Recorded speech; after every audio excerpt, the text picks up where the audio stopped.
तुलसीदास जी का अवतार मुरारी बना घूम रहा है, और फिर दूसरे लोग रामभद्राचार्य को भी तुलसीदास जी का अवतार बता रहे हैं। तो मतलब अवतार से नीचे की तो पैदाइश बंद है। अब तो जो यहाँ आ रहा है किसी न किसी का अवतार है आज के लिए।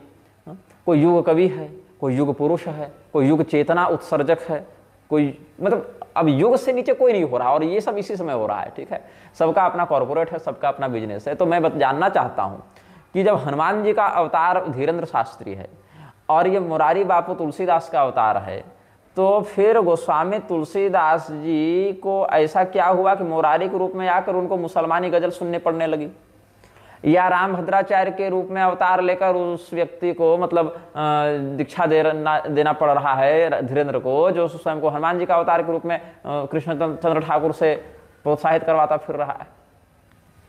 और हनुमान जी के अवतार को क्या आवश्यकता पड़ गई अली और बजरंगबली वाले मुद्दे पर मुसलमानों से हाथ जोड़कर वीडियो बनाकर माफी मांगने की? ये भी चिंतनीय है ना। तो ये जो अतिशयोक्ति का माहौल है, अतिशयोक्ति से क्या हो रहा है, धर्म के मूल तत्व पर आघात हो रहा है। कोई ब्रह्मर्षि बन जा रहा है, कोई महर्षि बन जा रहा है, कोई वेद ऋषि बन जा रहा है, कोई योग ऋषि बन जा रहा है, और अपने जो महामंडलेश्वर, जगतगुरु, पीठाधीश्वर, द्वाराचार्य और पता नहीं क्या क्या हैं, वो सब के सब चापलूसी में लगे हैं, एक दूसरे की तो एक दूसरे के स्पॉन्सर नेताओं की।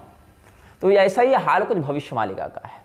लोग मुझसे कहते हैं भविष्य मालिका पर आप बोलिए, और भविष्य मालिका के विषय में जिस अच्युतानंद नामक भविष्य वक्ता या संत या लेखक या कवि या जिस भी रूप में आप उस व्यक्तित्व का संज्ञान रखना चाहते हैं, लोग यह भी कहते हैं कि भविष्य मालिका में कही गई बातें समझ में आना बड़ा कठिन है, अपुष्ट हैं और उनको सीधे सीधे डिकोड नहीं किया जा सकता। लेकिन इसी अपुष्ट बात का आश्रय लेकर काशीनाथ ने पुस्तक छाप डाली। कभी अपने लड़के को कोई कल्कि अवतार बता दे रहा है, कभी अपने भतीजे को बलराम बता दे रहा है। तो ये लोग जो कहते हैं कि इतने वर्ष में सत्ययुग आ जाएगा, तो मुझसे जो लोग कहते हैं आप प्रतिक्रिया दें, तो भाई ऐसा है 5-7 साल और जी लो। अगर तुम मर जाते हो 5-7 साल में, या हम मर जाते हैं 5-7 साल में, तब तो कोई दिक्कत नहीं, चलो मर गया तब क्या वापस आकर पूछना उससे। लेकिन अगर जीते रहते हैं तो देख तो लेंगे कि कौन सा सतयुग आया, कौन सा नहीं आया। तो ये प्रश्न है कि 2012 में भी तो दुनिया समाप्त हो रही थी ना। उससे पहले जब लार्ज वो क्या बनाया था ना जिनेवा में नीचे, LHC कहते थे, लार्ज हाइड्रोजन कोलाइडर या करके ऐसा कुछ बनाया था ना, जब पेपर वालों ने और टीवी वालों ने खूब चलाया था कि अब दुनिया नहीं बचेगी, अब वैज्ञानिक लोग बिग बैंग करवा के रहेंगे ये वो।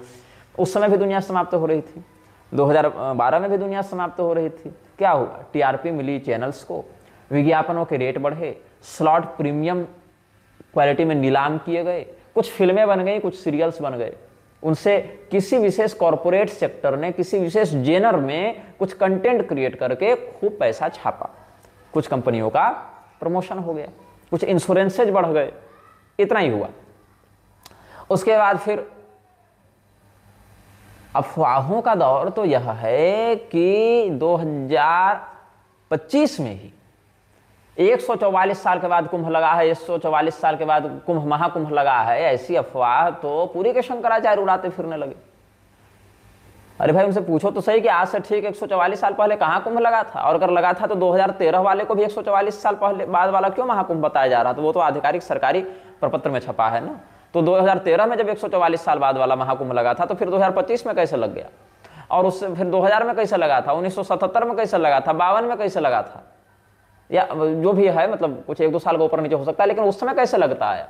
मतलब ऐसे तो बहुत सारे रिकॉर्ड्स उपलब्ध हैं। तो ये जो बात है अफवाहों को उड़ाने के लिए, इसमें अपुष्टता के आधार पर बिना ठोस जांच पड़ताल के कुछ भी बोल देना है और कुछ भी कह लेना है, और आशा करना है कि जनता इस पर कोई प्रतिक्रिया नहीं देगी। अगर जनता प्रतिक्रिया देगी तो उसको आचार्य द्रोही, उसको गुरुद्रोही, उसको देशद्रोही या अन्य प्रकार के लांछनों से विभूषित कर दिया जाएगा, या किसी पार्टी विशेष या व्यक्ति विशेष का चमचा बता दिया जाएगा।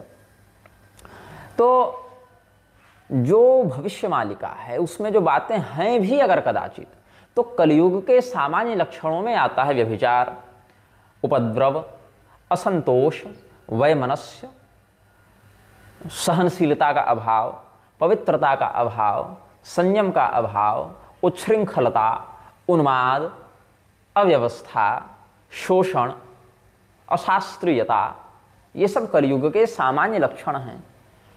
कलयुग में अगर अकाल पड़ रहा है, व्यभिचार हो रहा है, हत्याएं हो रही हैं, शोषण हो रहा है, उपद्रव हो रहा है, तो ये कलयुग का सामान्य युग धर्म लक्षण है। इसमें ये नहीं कर सकते कि भविष्य मालिका में लिखा है इसलिए ऐसा हो रहा है, क्योंकि पूरे कलयुग में ये सारी घटनाएं किसी न किसी स्थान विशेष में निरंतरता के साथ होती रहेंगी। भविष्य मालिका का वर्णन, भविष्य मालिका की चर्चा आज से 5-7 साल पहले नहीं थी, 10 साल 20 साल पहले नहीं थी, उससे पहले 2012 में दुनिया नष्ट होने की बात नहीं थी। अचानक से कोई मुद्दा उठता है और मीडिया उसको इतना हाइप बनाकर पेश करता है, प्रस्तुत करता है, और उससे जिन लोगों को रोटी कमानी है वो उस पर पुस्तकें लिखते हैं, उस पर आर्टिकल्स लिखते हैं, उस पर पॉडकास्ट करते हैं, उस पर विज्ञापन कमाते हैं, उस पर अपने स्लॉट्स की नीलामी करते हैं। तो जो सामान्य लक्षण हैं युग के वो प्रत्येक युग में घटित होते हैं, जिसमें जो कलयुग के सामान्य लक्षण हैं वो कलयुग में घटित होंगे, चाहे आज हो, चाहे 100 साल पहले हो, चाहे 100 साल के बाद हो। उसमें ऐसा नहीं है कि आज से 2 साल बाद ये हो जाएगा, 2 साल पहले ये हो जाएगा, ऐसी बात नहीं है।